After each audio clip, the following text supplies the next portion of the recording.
You're in a class, it's near the beginning of the semester, you write an exam or you hand in an essay and you don't get the mark that you desired. Okay, so what are your options? Well, one option would be, so you've hit an anomaly. Things didn't happen the way you wanted them to happen. And so maybe you say, geez, that was a boring and stupid class anyways. This gives me an excuse to get out, and so that's not such a negative thing. Or you think, oh, well, I really better buckle down and study, and you decide to stay in the class. So basically what you've done is maintained your framework. I'm going to work through this class, but you've decided to modify some of the subroutines that make up that frame. You say, well, I should study more next time, or I have to prioritize this class compared to other classes. So it's a micro alteration within the overarching framework. But another thing you can do is say, to hell with the class, I'll just drop it. And so the advantage to that is problem gone. The disadvantage is, well, now you have a different problem, which is, okay, fine, you drop the class. Do you have another class that you can replace it with? Is that a good way of dealing with a micro failure, you know, to move up a level of analysis and throw out the whole frame? Because you could also say, well, maybe I should just drop out of university and maybe I should go hang myself, you know. Well, it's the same line of logic, it's just taken up to a higher degree of abstraction. And so, generally speaking, you don't want to solve a problem by moving up a level and wiping out the frame within which the problem was experienced. You want to do that carefully, because in principle the frame that you were working within you'd already assigned value to it and worked at it. You've already invested in it. It's a big sacrifice to blow out the whole frame. Now sometimes you can do it. So anyways, what happens is, well, you get the bad grade and you're upset about it, and so you've been plunged from your happy, satiated state, let's say, into a state of relative chaos. And the chaos is, oh, I hit an obstacle, I didn't expect it, and now I don't know what to do. And so what does it mean to not know what to do? Well, it can mean I need to study harder. It can mean I should drop this course. It can mean I should major in a different subject. It could mean maybe I shouldn't be in university. It could mean maybe my future plans have been formulated badly. It can mean my future plans have been formulated badly because I don't understand myself very well and I've been telling lies about my past, right? The thing can really expand on you. And that's what the chaotic domain is. That's the re-manifestation of those things that you had considered irrelevant, right? Because when you go to pick up the exam, you've got your identity as a competent student intact. You're not questioning whether you should be in the course or whether you should be in that major, or whether you should be in university. None of that. That's all in the implicitly accepted category. And as soon as the anomalous event emerges, all of those things that you had rendered axiomatic start to become questionable. And that's like the shark coming up from the depths to pull you down. And that's the classic way of representing that and of symbolizing it. That's Jonah and the whale, for example. So it's something is manifests itself from the deep unknown and pulls you under, like an alligator at a water hole, which is, I'm sure, one of the sources from which we derived that particular kind of mythological representation. Because you can imagine that when we were on the veldt, after living on trees, we had to go down to the damn water holes, and you've watched enough nature programs to know what a Nile crocodile can do to a water buffalo. It's not pretty. And so to go down to the water, the chaotic water, and the source of all life as well, right, is to risk an encounter with the terrible thing that lurks in the depths. And so we use that as a central metaphor for mapping the sorts of things that happen to us in a much more abstract space. And you know that because one of the things you're going to do, let's say that the professor, there's a professor obviously who gave you the bad grade. Okay, so one logical presupposition is that you're in some sense insufficient in relationship to the course.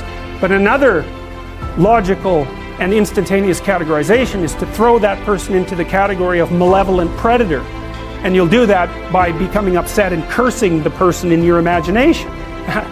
Okay, so you don't see irrelevant things. That's most things. You do see things that move you forward, and you do see things that get in your way.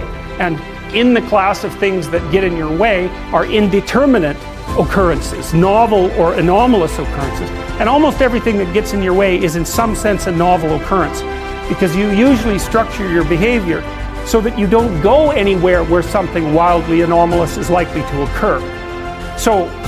If you encountered an obstacle, two things happen at the same time, and one is that your movement forward to your specific goal or sets of goals is blocked.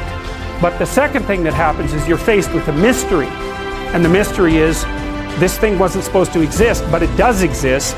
So what implication does that have for everything I think? And that's very, very hard on people. They do not like that at all, and no wonder, because it's the constrained chaos that's underneath everything, inhibited by your contextual knowledge, that suddenly popped its head up into your world. It's like the shark in the movie Jaws, which is of course a mythological story. It's exactly that, and it's exactly what that movie signified: a safe vacation paradise, all of a sudden threatened by some subterranean thing that can pull you down, and that destroys the peace and the harmony of that particular community. It's a dragon story. It's a hero myth. It's the story that people have been telling forever. And what you can think of that thing that reemerges, that shark that rises up from the depths, or that whale, or that dragon, or that predator, or the foreign invader for that matter, or the barbarian. They all fit into the same category. That's what had been deemed irrelevant suddenly manifesting itself. And when you think about how much is deemed irrelevant, the fact that it suddenly manifests itself, that's exactly the purpose, for the reason for the trauma. It's like, well, I've eradicated from my conceptualizations 99.99% of everything. It's zeroed out, and all of a sudden I've made a mistake. Bang! I don't know where I am. Well, what's relevant when you don't know where you are? And the answer to that is, since you don't know, everything is relevant.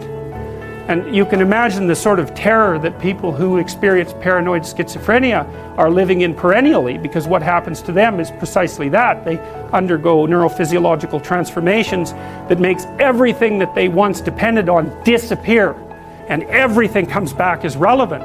And that puts them in the early stages of schizophrenia. That's extraordinarily stressful neurophysiologically.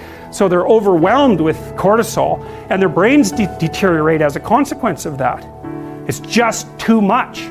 So, and unsurprisingly, right? Because you can hardly deal with anything, let alone with everything. Now, and often what you see, and it's rarely conceptualized this way in the training of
clinical therapists. But often what you see when you are dealing with people who are in crisis isn't people who have a mental illness. In fact, in my experience, that's actually quite rare. What's far more common is that the person that you're talking to has become overwhelmed by catastrophe. So their life has fallen apart in some way that makes what they're doing actually impossible.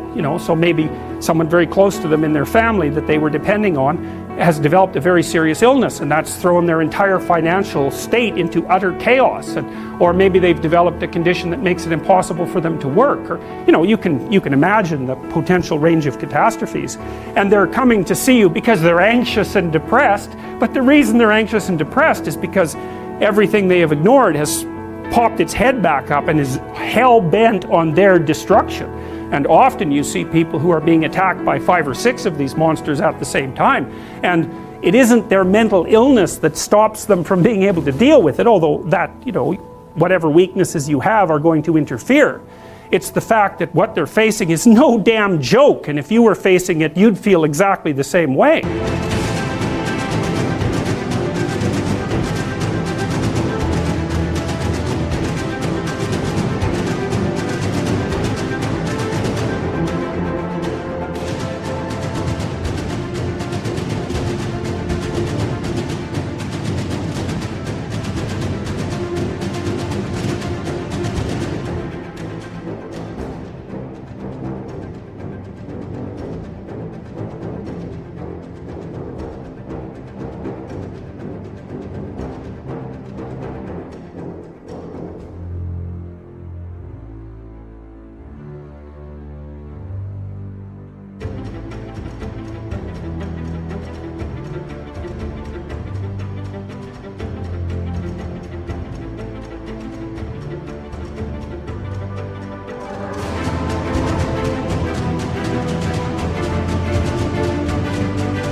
So then you're trying to come up with practical solutions to these tremendously complex problems.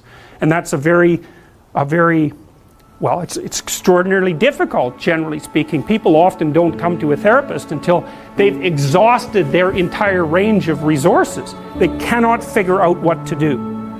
And so, in a situation like that, you can administer antidepressants, and maybe that'll help the person increase their stress resistance. But and it may be that because they're depressed and have been brought down, that they are in fact exaggerating the danger of some of the smaller monsters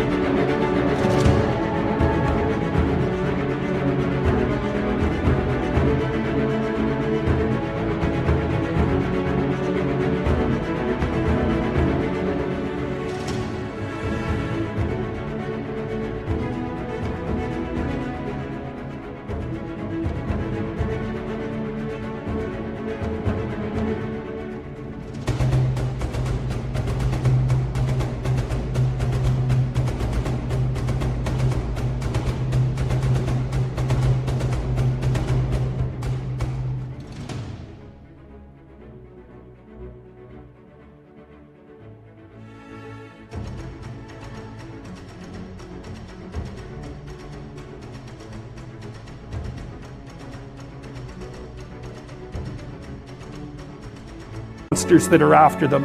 But making the person more stress resilient doesn't give them, for example, a new job, and it certainly doesn't bring back the person they've been living with for 2 years who has a degenerating neurological disease or some form of cancer. Like, these things are major. I often see people who, well, they're in a relationship, maybe they're rather isolated, older people. One of the partners is dying and their entire financial situation has become catastrophic. It's like, that's not a mental illness, man. I mean, they may have got into that situation because of one inadequacy or another, but you don't even want to push that too far, because that sort of thing can happen to anyone, and will in fact happen to most people in one form or another, at least at some point in their lives. So you want to be damn prepared for that. You want to be prepared for that, because it's bitter and harsh and anxiety provoking and painful. But if you're not ready, then it's also hell. And often you can stop things from becoming hell, even though you can't stop them from being bitter and painful and anxiety provoking and all of that. You can at least delimit the catastrophe enough so that it doesn't permanently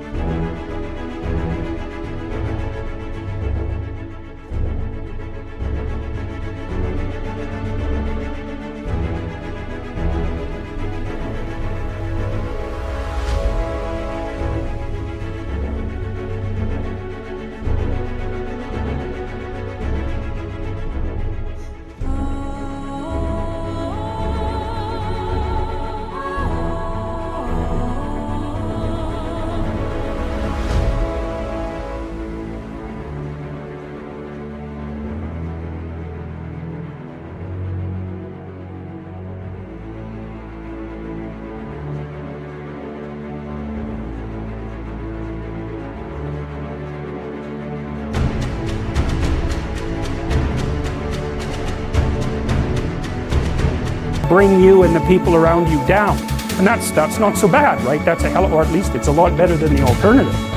So this is the problem, things object, things are obstacles. Well, how big is the obstacle? It's the same question as how big is the predator that's lurking outside the door of our cave.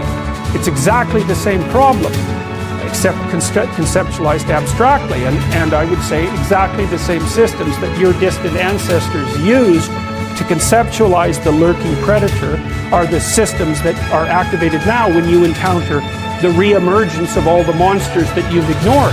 It's the same neurological platform. You think, well, how could it be otherwise? Because evolution is a conservative process. Everything about you is built on ancient foundations, right? Very little new, certainly very little radically new comes into existence. It's mostly tinkering with structures that have been around forever, like your body plan, for example. That's unbelievably old. I mean, you share that with lizards, roughly speaking, so it's incredibly ancient.